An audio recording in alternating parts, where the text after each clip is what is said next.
Alright, hello everyone and welcome back to Adventures Elsewhere Reviews, the spoiler-free book review show. I am your host, Jay Black, and today I'm here with a book that is coming out in a matter of days. It should be out the day after this video goes up, so that's really cool. This is A Slow Decay of Flowers by Mark T. Bates, and if that name sounds familiar to you, firstly, good job, you have some good taste. But also, I have reviewed a previous book by him on this channel, that was The Curse of Six. The rub with this one is, it's a little difficult to put a genre on. It's a bit crime, it's a bit mystery, it's a bit thriller, it's a bit horror, it's a bit tragedy, bit noir, question mark. Personally, I would call this a crime thriller. Or a crime mystery. I've seen it badged as a mystery thriller as well. As of recording this, the book is not yet on Goodreads, so I can't really give you the most accurate page count. If you've been around here before, you know my reading software is interesting, but I think it's about 100, give or take. It's a novella, it's on the short side of a novella, so there you go. This is Alien Buddha Press, who I've actually not come across before, so it's my first book from them, and I read the ebook. You know the drill, if you've been around here by now, I like to give my overall impression of a book in 3 words. This one is pretty easy. It's nice to have a run of easier ones on this one. That's usually the hardest part of the episode. This one is tense, it's psychological, and it's really quite tragic, actually. You know, a lot of things that I like a lot in this book. As always, let's start with our characters. This is a very character-driven story as well. Our main POV character, well, he gets the majority of the POV time, is Jack. Jack is a rock musician. He's as much a composer as he is a musician. He is a multi-instrumentalist. He mains guitar, but he plays bits of keyboard, bits of drums, I think, bits of bass guitar. He plays all sorts of instruments, so he's crazy talented, this guy. Quite a bit of a party boy, sure. He's 18, 19, and in the rock and roll industry, so... Yeah, for the most part, despite being a massive cocaine addict, he actually seems... He's a good character to have as POV. He's very likeable. And you have his bandmate Trent. It's technically a 4-piece band, but it's the 2 of them plus a couple of session musicians. Trent is the vocalist. He goes through a huge arc in the book, but he's fairly consistently kind of a loner, kind of aloof, not nonchalant exactly, but generally likes to keep people at arm's length. Jack is kind of the exception to that, someone who actually, I think, would consider a friend. There's not much I can say about Trent's character without giving out massive spoilers. And then you have Michael, who gets some POV time, but not a ton. He is the band's manager. And he's this really interesting character because he's this mix of genuinely quite caring for both Jack and Trent. He does actually genuinely care, but he does also have like a real greed streak as well. Like, you can tell with him that, yes, he cares, but he really is in it for the money as well. So there's a dichotomy there is quite interesting. It goes a bit further than savvy businessman. Like, yeah, savvy businessman, sure, but it's a little bit more than that. The POV time he gets it's very interesting how that's used and the sorts of things you see through that. The other main character to talk about is Lana, and Lana is Trent's girlfriend. She has a very big influence on the book. Her presence is very large, but she really isn't on page that often. She's quite interesting in that way. And you know, as you might imagine, when you know you got 2 bandmates and one of them gets a girlfriend, it gets a little messy surrounding her, but she is also just kind of a mess as well. She is, like Trent and Jack, kind of a party girl, but also she has this really weird mix of being sort of in that vein, but also one of those real meet his murder types. So, you know, all of the characters are very multifaceted, very complex, very, very real. You can meet these sorts of people in the book and go, oh yeah, you remind me of so and so, or that sort of thing. So that's always fun. It's like, oh yeah, your meat is murder, but also doing cocaine. Okay. The writing quality in this book, as you would expect from Mark T. Bates, is excellent. What's interesting to note is that The Curse of Six was written in first person. This book's written in third. Casual flex from the writer here that you can make both first and third equally compelling, because that is not easy to do.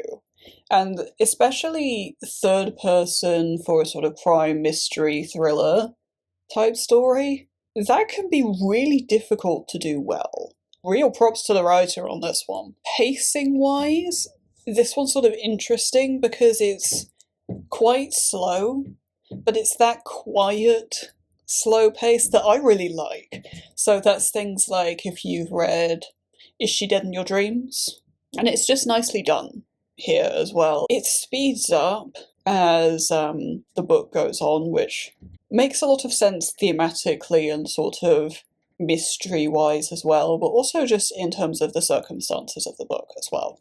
But I'll come back to that one. I sort of mentioned this already, but the sort of scene setting, sort of world building aspect, it's sort of late 80s, early 90s sort of rock scene, rock and roll, it's not necessarily rock and roll so much as people like Pearl Jam, Soundgarden, Guns N' Roses, that sort of thing. Which, it's a lot of the music that I grew up on, so that's always fun to read about. You can tell that someone like Mark T. Bates, knows this stuff.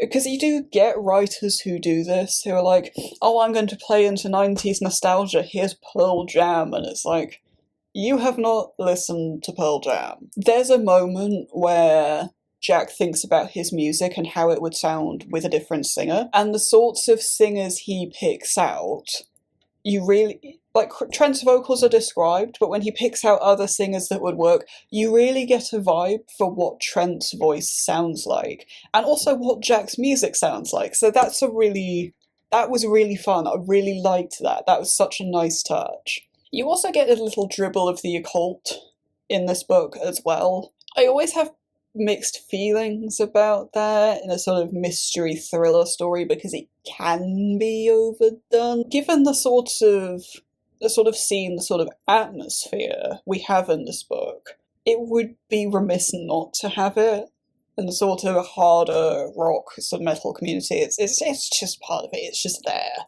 And it works really well here, so nice way to challenge my expectations a bit as well, which is good, that's fun, I like that. Theme-wise, this one's really interesting because the very obvious overall theme here is greed. There is a huge thing about greed in this book, which is always really fun. I really like that. One of my favourite, I guess, mystery crime thriller games, actually, is Path of Sin Greed. If you like that game, you will love this book, and vice versa, I would say. I like real-world, gritty explorations of greed and how damaging that can be. And sort of tied into that is ambition as well. And that's quite an interesting interaction, especially set in the background of the music scene, and how those two can sort of run parallel and be helpful to each other or make things really butt heads. That's interesting to read about. It's never very explicit on page, but there's a whole thing about assumptions as well, which you would maybe expect in a sort of mystery, thriller, crime type book, but the way it's done here feels quite unique in terms of what I've read, and this is coming from someone who has read a lot of crime. The way it's done here is nice, it's unique, it's also very naturalistic, and as you might expect, I sort of touched on this earlier, but there's a whole sort of theme around friendship and growing apart, parting ways, all of these sorts of things. Again, it's naturalistic, it fits into the story nicely, everything's really tight.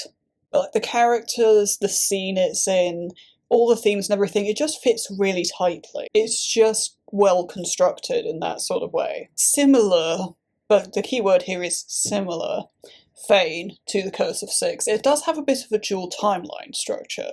And it's happening here in a different way and for different reasons. Because the very first sort of feeling you get on the page is this sort of profound shock, and also there's a huge reflective element as well. In many ways it feels a bit like trying to make sense of things, how did we get here? In a very personal way, but it's split very naturalistically between the two timelines because your main character, Jack, is absolutely off his trolley on just about anything you care to name.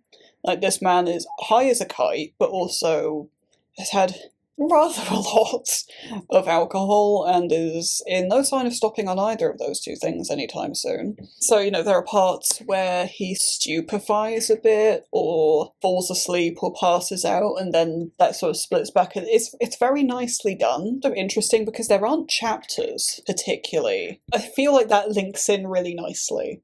I've not actually read a novella without chapters before. I thought that really added to things, actually. But it's just one of those books where you can tell that things have really been thought about when it comes to stuff like that. You really see the care that's put in. You also get a trippy element, as you might expect, but because of the circumstances, you get a psychological element bleeding in as well. Like, the line there is super blurry. It's a really fun interaction. Huge part of this book is the friendships. And this to me is really interesting. I've been thinking about this on and off since reading the book. And Jack and Trent do very much have a friendship. It is just what it is. And then Trent gets a girlfriend and they grow apart over time, as you might imagine. But you know, that's a very oversimplified version of what happens. A big part of what's core about them and what happens in the book is how differently each of them see that.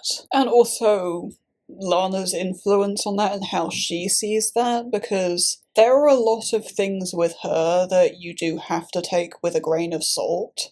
Where that's exactly drawn, how exactly each character see that. Well, you see that from Jack's perspective because he's the POV character for most of the book. There's a bit of an ebb and flow on the other side that's quite interesting to look at.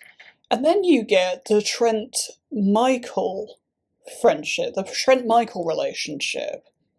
It's very interesting to me, because you get Michael's POV, and he really genuinely does care about these two lads. And it's said more than once that he considers them some of the best friends he's ever had. And it would appear that that's mutual for Jack, but I'm not convinced it is for Trent. It's not just that I'm not convinced after a certain point, I'm not convinced it ever was. That's one of those things you can very much make your own mind up on, about how exactly Trent feels about Michael.